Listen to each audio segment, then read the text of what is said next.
Wait lang, I want more. Gusto ko pa eh. Bakit tinigil mo na? Kumbaga sumakay ka sa isang tsubibo na ine-enjoy mo ang pag-ikot-ikot na akala mo wala nang tigil dahil masaya ka. Nag-e-enjoy ka kasama siya. Pero bigla niyang tinigil. Pinutol niya yung saya mo. Iniwan ka niyang mag-isa na nakasakay sa tsubibo. At muling umikot yung tsubibo nang mag-isa ka na lang. Oh! Tsubibo yun. Grabe naman kasi, oy. Anong tingin mo ba ha? Madadaan to sa ihi lang ang pahinga? Yung ihi lang siya saglit tapos kayo na ulit, gano'n. Ayaw na nga ni sa'yo, bakit ipinipilit mo pa ang sarili mo, oy? Oh, 'di ba? Kapag ayaw na, wala nang pilitan. Kapag maayos ka naman na pinakausapan na, uy, alam kong masasaktan ka pero to be honest, para hindi na natin pahabain yung paglolokohan natin or yung pagpapanggap ko na mahal pa kita, itigil na natin kung ano yung meron tayong dalawa. Kung sinabihan ka naman ng ganun, na maayos ka naman niyang pinakiusapan, pinaliwanag niya sa'yo yung mga dahilan kung bakit hindi na para ituloy pa yung relasyon ninyo, hayaan mo na. Pakawalan mo na. Huwag mo nang ilaban pa or siguro sabihin na natin, sige, ilaban mo kung yan yung makakapagbigay ng kapanatagan sa'yo, kung yan yung makakatulong para talagang pumasok dyan sa kokote mo na wala talagang pag-asa na maging kayo. Go for it. So be it. Pero give yourself a limit kung hanggang kailan lang yan. Kasi mahirap yung mag-isa ka na lang lumalaban. Yung gerang-gera ka, tirang-tira ka, habang siya may tinitira ng iba. Tinitira meaning nirarat-rat niya ng pagmamahal niya. 'Di ba? Tinitira niya ng pag-ibig niya na minsang tinira niya rin sa'yo. Ganon. 'Di ba? Tama yung sinabi natin kanina, ibaba mo na yung sandata. Kasi tapos na yung gera. Ikaw na lang yung mag-isang lumalaban. Sarili mo na lang yung kakampi mo at sarili mo na lang din yung kalaban mo. Kasi yung kasama mo sa gera na akala mo kakampi mo, matagal nang sumuko sa'yo. Matagal nang sumuko sa kung ano man yung mayroon kayo. Kumbaga, nakalipas ka na niya. Hindi niya na ine-expect, hindi niya na tinatanaw ang isang umaga na kasama ka. Sakit, 'di ba? Oo, masakit. Pero anong gagawin mo? Anong gagawin mo dyan sa sugat mo? Kikis-kisin mo ng asin? Gano'n? Lalagyan mo ng rabing alcohol?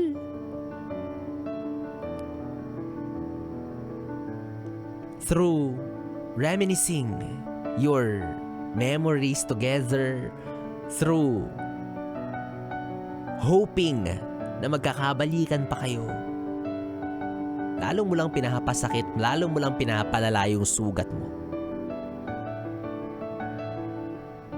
The way for a wound to heal is first to acknowledge that you are hurt.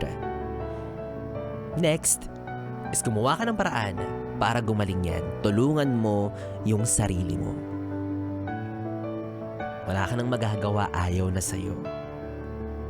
Kahit paanong pakikipaglaban mo, kahit paano pang negosyasyon ang gawin mo, kung ayaw na talaga ng tao at hindi na siya open for that kind of solution para maayos ang inyong relasyon, wala rin. Walang patutunguhan yan. Buti sana kung sinabi niya sa'yo, love, babe, mahal, baby, medyo pumapanglaw yung pagmamahal ko sa'yo. Medyo nagkakagusto na ako sa ibang tao. Ano kayang gagawin ko? Tulungan mo ko para manumbalik yung pagmamahal na meron ako sa'yo. At least with that, may hope. Humihingi siya ng tulong from you. Nagiging dependent pa rin siya sa pagmamahal mo.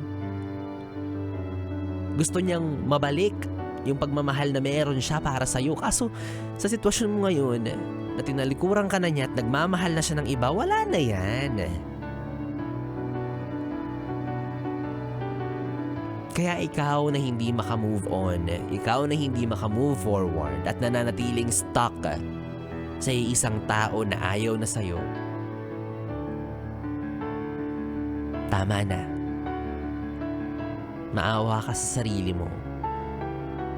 Hindi mo deserve ang mamalimos ng atensyon ng ibang tao at mas lalong hindi mo kailangan na magmakaawa at ibaba ang sarili mo para lang sa pag-ibig na pinipilit mo na mapasa'yo. Tama na. Ibigay mo yung respeto doon sa tao na minsang naging bahagi ng buhay mo. Respetong magmahal na siya ng iba.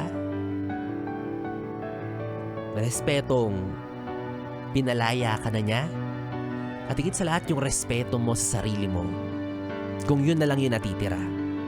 Kung feeling mo lahat nakuha niya sa'yo, kung feeling mo lahat na ibigay mo sa kanya, pues meron kang nag-iisang bagay na pwedeng itira, yung respeto mo sa sarili mo, yung dignidad mo, iwan mo yan para sa'yo.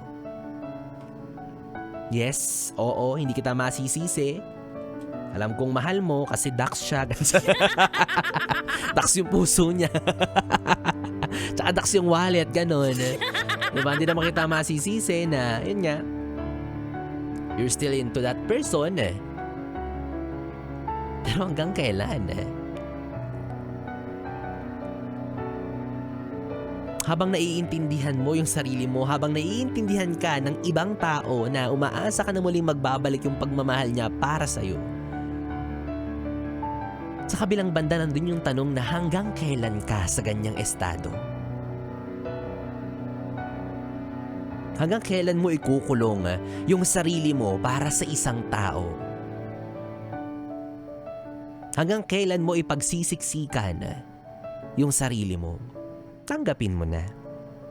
Wala na siya. May mahal ng iba. Wala ka ng tsansa.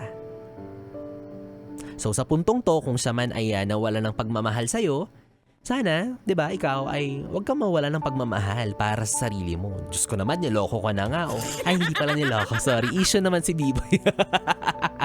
Hindi pala niloko. Sige, sabihin na natin niloko man o hindi. Iniwan sa area or whatsoever. Kung ano man ang rason. Ginanon-ganon ka na nga eh. Yung sarili mo, wag mo nang ganyan-ganyanin. Ano ka ba? Awa na lang sa self, di ba?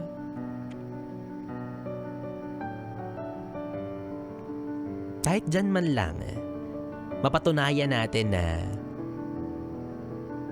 kung hindi ka kayang mahal ng iba, kaya mong mahalin yung sarili mo. Kaya mong buhatin mulit muling ibangon yung pagkadapa mo. Diba?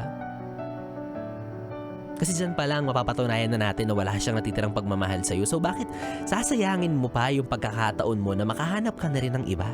Yung mas dax sa kanya. Mas dax yung puso, mas dax yung wallet, ganon. Diba? Bigyan mo ng pagkakataon yung sarili mo na makahanap ng iba, mas gwapo sa kanya, mas maganda, or kahit downgrade ka pa, wala akong pakialam basta sana hindi na siya. Kahit hindi maitsura, lumandi ka. Bukas ang Tinder world, lumandi ka. Pag swipe right ka, ang gusto mo. Charot lang. Pero what I'm trying to say is, keep on trying. Keep on exploring love. O, sa paraang maayos ha, baka naman maglandi-landi ka dyan nang wala sa hulog, oy. Korte ng mama mo ang anong singit-singit mo siya. Diba? Keep on exploring, keep on hoping, keep on seeking for that one true love until you find that one person na nakalaan talaga para sa'yo. Just make sure na hindi mo aabusuhin yung sarili mo, of course. Move forward. Alam kong magiging mahirap yan para sa'yo, di ba? Ultimo yung isang hakbang, sobrang bigat ng paa mo. Hindi mo magawang buhatin yung paa mo papalayo sa pag-ibig mo para sa kanya. Pero at least, kahit lakad lotus fit lang, kaya mo yan, ha? Si Lotus Fit nga kahit ang late ng hakbang nakaka-move forward, ikaw pa kaya? 'Di ba? Isipin mo lang lagi na sarili mo na lang yung kakampi mo dito. At sarili mo na lang yung makakatulong sa'yo. Hahayaan mo ba na makita ka ng ex mo na matapos kanyang iwan? Miserable ka? Huwag ganun, tayong mga... Wow. Tayong mga ma-itsure. Yabang. Hindi, di ba? Tayong mga confident. Wow. Yabang pa rin. Di ba? Huwag natin ibaba yung pride natin dahil lang sa taong iniwan tayo, di ba? Dapat kapag iniwan tayo, kaya kong mabuhay kahit wala ka. Papalitan kita ng 5. Ganon. Di ba? Love yourself, sabi ni Justin Bieber. Kasi by the end of your relationship, may kanya-kanya na kayong choice. Kung choice niya na magmahal na ng iba, hayaan mo siya, ibigay mo yun sa kanya. Ang mahalaga, tapos na yung kung anong meron kayo, malaya ka na, malaya na siya. Pero ikaw, kung choice mo pa rin na mahalin siya, well, baka wala na sa kanya yung problema. Baka nasa iyo na. Masakit at mahirap magsimula ulit pero gradually, dahan-dahan, unti-unti, naniniwala akong kaya mo yan. Kakayanin mo yan. Wala kang choice, uy. Kayanin mo yan. Sayang naman yung mga nag-aabang pa sa'yo dyan ng mga afam, gano'n. Mga borta, single mom, single dad. Di ba? Sayang naman yan. Kaya huwag mong isarado yung pinto mo para sa kanila. At para naman dun sa mga yes friend natin na nang iwan, 'di ba? O sige na, hindi na ako magagalit sa inyo. Baka naman sabihin nyo, Biboy, hindi ko naman yan basta-basta iniwan. Iniwan ko naman yan with dignity. Wow.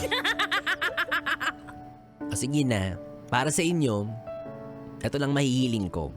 Please naman, kapag iniwan nyo na yung tao, konting cooperation, ha? Huwag naman yung kung kailan naka-move on na siya, mag-chat ka bigla. Huwag ganun, ha? Mag-aya ka magkape. Sabihin mo, kumusta ka na? Eto, malamang, miserable, iniwan mo. Diba? Kaya again, para sa mga naiwan, going back sa inyo, move on na. Hawag ng post sa Facebook ng kung ano-ano, drama-drama mo. Diba? Yan ang bottom line ng usapan natin ngayong gabi. Mag-move on ka na kasi ayaw na sa'yo. Hashtag move on. Hashtag sawi. Oo. Single at walang iniintindi. Yes, sawi. Yun yung meaning ng sawi, ah. Single at walang iniintindi. O, diba? Ang sarap. Ay, nako. Kasi masyado kang ma-post sa Facebook. Nakikita ng mga Facebook friend mo, maraming mag-unfriend yan sa'yo. Drama-drama naman ito. Iba-ibang lalaki naman yung pinapost. Charot. Tapos malalaman nila na sa kabila ng madrama mong kwento, hindi naman pala naging kayo. Magka-situationship lang pala kayo. Drama-drama mo. Sinungaling ka, ha? Ikaw, ha? Ay, nako. Well, anyways, basta kami dito sa Yes FM, hindi kami sinungaling dahil araw-araw po. Grabe yung segue. Yes. Dahil araw-araw po, pag sinabi naming namimigay kami dito ng papremyo, ginagawa talaga namin yan. Oo.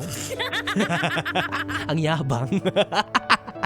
Yes, friend, tama ang narinig mo dahil dito sa Yes FM, araw-araw ay namumudmud kami ng pera, ng tumataginting na 500 piso para sa ating ACS! Pera lang yan! ACS! Pera lang yan! ACS! O, diba, ang bilis ng transition ko. Ang ganda ng segue, diba? Ganon ka rin dapat, ganon ka dapat mag-move on. Iiyak saglit, lalandi ulit, ganon. Ay, nako, ikaw, yes, friend, kung nalulumbay ka pa rin dahil sa pag-ibig mong sawi, baka nasa amin talaga ang true love. Dahil nasa amin ang kwarta. Yes, friend, tama nga ni ang narinig mo dahil dito sa Yes FM, 500 petot po ang ipinamimigay namin araw-araw sa 4 na katao at hindi kayo hati-hati dyan. Tagli 500 kayo, kaya naman sumatotal na 2 piso. 2 piso. Kinurakot pa ni Bibo yung iba. 2,000 piso, yan, diba? 2,000 piso po ang ipinamimigay namin dito araw-araw mula sa programa ni Rico Panyero, Sexy Megan, Maria Morena at Laika Barista. Ngayong araw nga po, February 23, nandito ang listahan ng mga masiswerte nating yes friend na nag-uwi, nagkamit, nagtagumpay sa pagkuha Yung sinasabi, ng 500 pesos. Congratulations sa mga pagmumukha ninyo. Mariel Sanchez, Marita Calma, Vic Yoro, at Margarita Esparto. Congratulations! Meron kayong tigli 500 piso. Kaya naman ikaw, yes, friend. Kung gusto mo ring manalo at sumali, parang baliktad. Gusto mo ring sumali at manalo? I-follow mo lang ang Facebook page ko. Yan. I-follow mo yung Facebook page ko ha. At DJ B-Boy Bibo. DJ B-I-B-O-Y B-I-B-O. Wala ka namang Facebook. Meron din akong TikTok. Meron din akong X. At meron din akong Instagram. Pare-parehas lang yan. At DJ B-Boy Bibo. DJ B-I-B-O-Y B-I-B-O. At syempre, bukod pa dyan, para talaga namang pangmalakasan ng iyong pagkakataon na manalo sa pera-pera lang yan, dapat tuloy-tuloy ka lang din sa pagtutok sa 101.1 Yes FM. And of course, tuloy-tuloy mo lang din ang pagtangkilik sa mga produkto ng ACS Manufacturing Corporation tulad ng Pride Detergent para sa tsansang manalo sa ACS. Pera, pera, pera, pera lang yan. ACS. Pera, pera, pera, pera lang yan. ACS. Yes, friend! 3 oras na BB Time ang ating pinagsamahan. Nakapiling niyo po ang DJ na mabilis bumayo, ang dila sa mikropono. Ako po ang BB niya sa radyo. Ako po si DJ B-Boy. B-Boy, Bibo. Magkasama't magkarinigan tayong muli bukas sa parehong oras. Dito lang sa istasyong No Problem, ang 101.1 Yes FM. Solid! Good night, BB! Oras natin, 11:46.